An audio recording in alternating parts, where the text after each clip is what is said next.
Sesungguhnya orang-orang yang mati di dalam kubur, berada di dalam kubur, mendengar suara orang hidup fil jumlah, yakni mereka dengar di beberapa tempat, bukan setiap tempat, setiap ketika mereka dengar. Tidak begitu.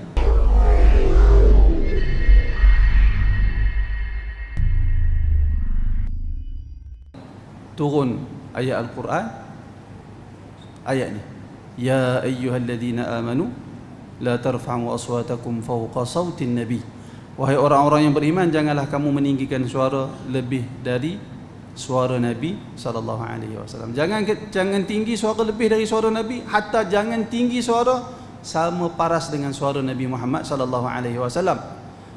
Kerana memuliakan baginda Rasulullah, orang yang diutus oleh Allah Subhanahu wa taala. Ada sebahagian sahabat yang lain, bila turun ayat ini, di kalangan mereka ada yang terlebih dahulu pernah mereka meninggikan suara di hadapan Nabi. Cuba tuan tengok sambungan ayat ni. Allah Ta'ala sebut, jangan kamu meninggikan suara di hadapan Nabi, dan jangan kamu berkata kepadanya dengan suara keras sebagaimana kerasnya suara sebahagian kamu terhadap sebahagian yang lain.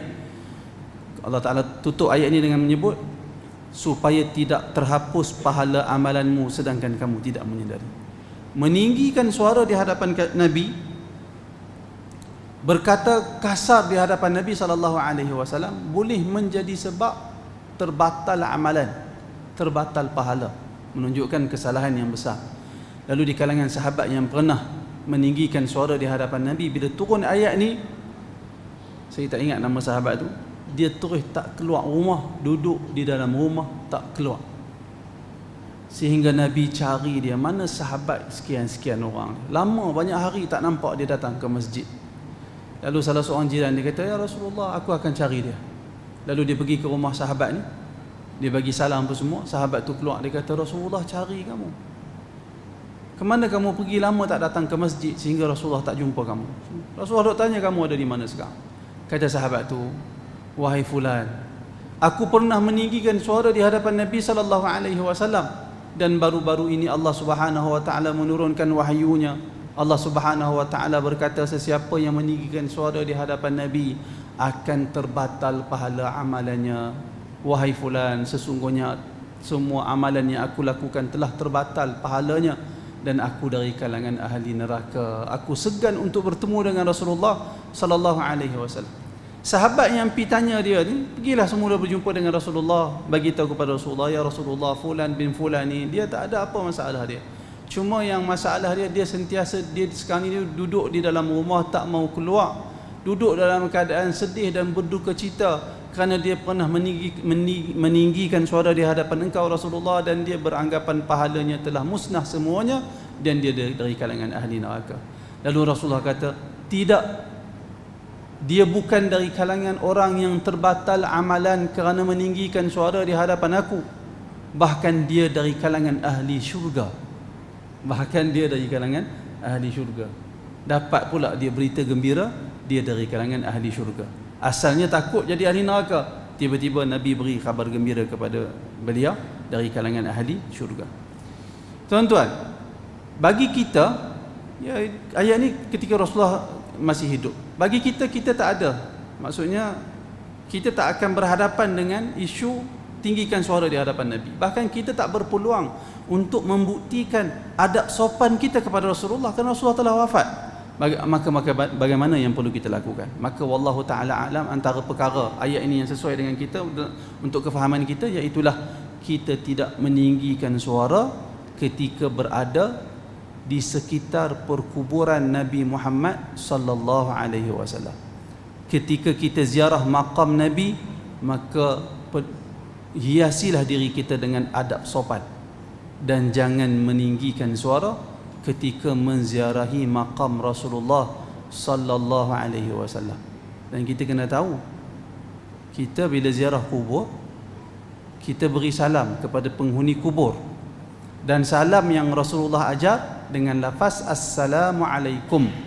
Kum tu menunjukkan ganti nama kedua, ganti nama kedua.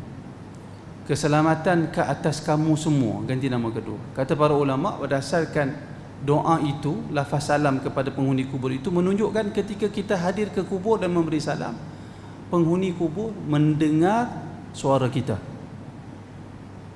Kalau tak dengar, buat apa Nabi ajak Assalamualaikum?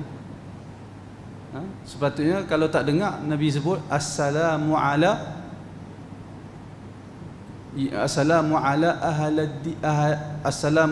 ahlad diyari minal muslimin. Keselamatan ke atas penghuni tempat orang Islam. Sepatutnya begitu. Tapi yang Nabi ajak, keselamatan ke atas kamu semua, menunjukkan mereka mendengar suara kita ketika kita memberi salam kepada mereka. Akan tetapi perkara ini perlu difahami dengan baik, perlu dicermati supaya kita jangan salah faham. Kata Syekhul Islam Ibn Taymiyah rahimahullah, al-amwat yasma'una sautal hayy fil jumlah. Sesungguhnya orang-orang yang mati di dalam kubur, berada di dalam kubur, mendengar suara orang hidup fil jumlah, yakni mereka dengar di beberapa tempat, bukan setiap tempat, setiap ketika mereka dengar.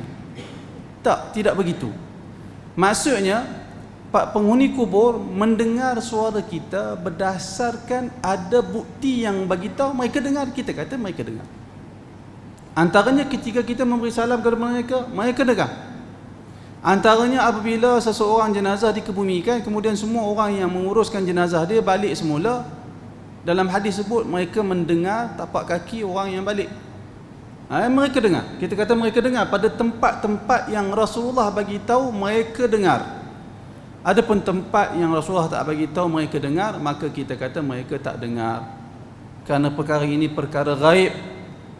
Kita tak ada maklumat tentang perkara ini, melainkan kita hanya berpada dengan maklumat dan pemberitahuan dari Allah dan Rasul. Al-Quran menafikan orang mati mendengar suara orang hidup. Hadis datang mengecualikan beberapa tempat. Maka kita kata penghuni kubur mendengar suara kita di tempat-tempat yang disebut oleh Nabi Muhammad sallallahu alaihi wasallam.